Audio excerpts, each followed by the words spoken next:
Nosso contato agora com a Cissa Kramer, direto do Rio Grande do Sul, para falar justamente sobre isso, porque a gente tem um ciclone extratropical se formando, risco de chuva forte de novo. Como é que tá a situação aí? Cissa, bom dia para você.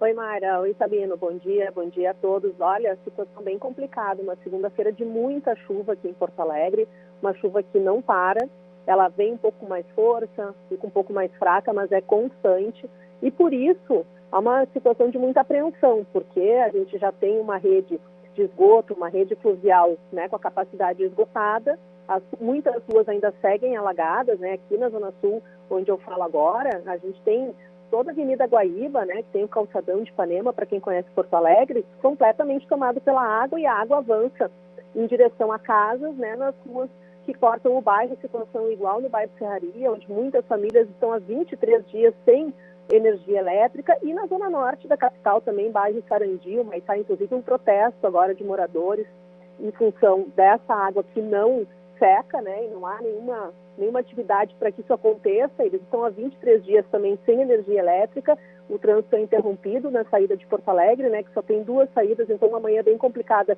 também para quem precisa se deslocar. E as aulas suspensas, né? Foi uma medida aí preventiva da Prefeitura aqui de Porto Alegre e também do Governo do Estado. Então, todas as aulas da rede pública e privada suspensas em Porto Alegre, em Canoas, na região metropolitana, e se estendendo também para a zona sul do estado, onde a Lagoa dos Patos está a mais de 1 metro da cota de inundação. O canal São Gonçalo, que faz a ligação também entre a Lagoa e a Lagoa dos Patos, também acima e subindo, né, porque essa chuva toda também cai lá e essa água toda do Guaíba vai para a Lagoa dos Patos. Então, Mayra e Sabino, infelizmente, uma segunda-feira muito tensa aqui em Porto Alegre e em todo o estado em função do retorno da chuva. E olha, e chove muito nesse momento agora em Porto Alegre.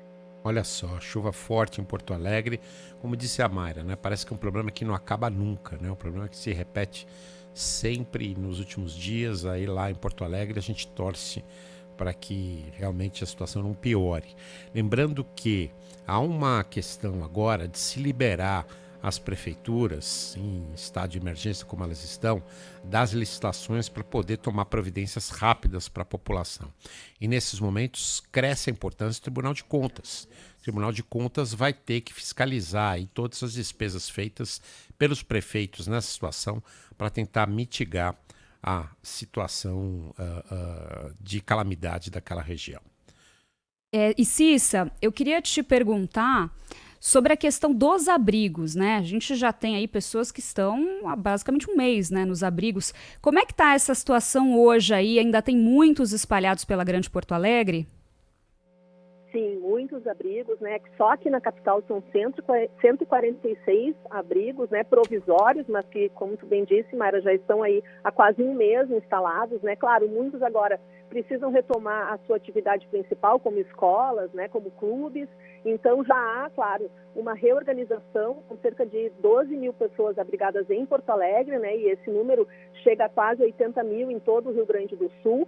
E agora se fala muito nessas cidades provisórias, né? Elas precisam sair do papel o quanto antes, porque esses locais são mesmo provisórios, né? Então essas pessoas não têm onde morar e está difícil voltar para casa, né? Agora a gente tem essa situação do retorno da chuva, então as pessoas que teriam uma projeção de retorno para casa vão ter que adiar e ficar mais tempo no abrigo, mas por enquanto são 146 locais e essas pessoas pelo menos estão em segurança num local seco e quentinho, porque além da chuva tem o frio, a sensação de muito frio na manhã dessa segunda-feira, Mayra. É isso que eu ia te perguntar mesmo, da temperatura, né? Como é que tá a temperatura aí agora e como é que tá influenciando vocês? Porque a previsão é de frio intenso ainda pelos próximos dias também, né? A temperatura até o termômetro marca 15, né, 17 graus em algumas regiões aqui da cidade. Aqui onde eu falo, a Zona Sul, sempre é um pouco uma região mais fria, 15 graus o termômetro, mas a sensação de frio ela é mais intensa em função da umidade, né? Então, realmente eu estou falando com vocês aqui, caminhando para esquentar. E segue o pedido, né, que as pessoas possam doar cobertores, agasalhos quentes, né, roupas quentes, sapatos, porque essas pessoas que estão nos abrigos, elas vão ter que retornar para casa e levar consigo um enxoval, né, perderam tudo. Então, realmente o frio deve se intensificar e essa tensão com quem perdeu sua casa tem que ficar ainda mais concentrada na doação de agasalhos, cobertores e material de limpeza, Mayra e Sabino, porque hoje as pessoas estão indo para sua casa fazer a limpeza e precisa desse material. Então, também material de limpeza na lista de doações, Mayra e Sabino. Obrigada, viu, Cissa, pelas informações. Obrigada, um bom dia. Seguimos aqui. Qualquer informação, retornamos na programação. 11h06.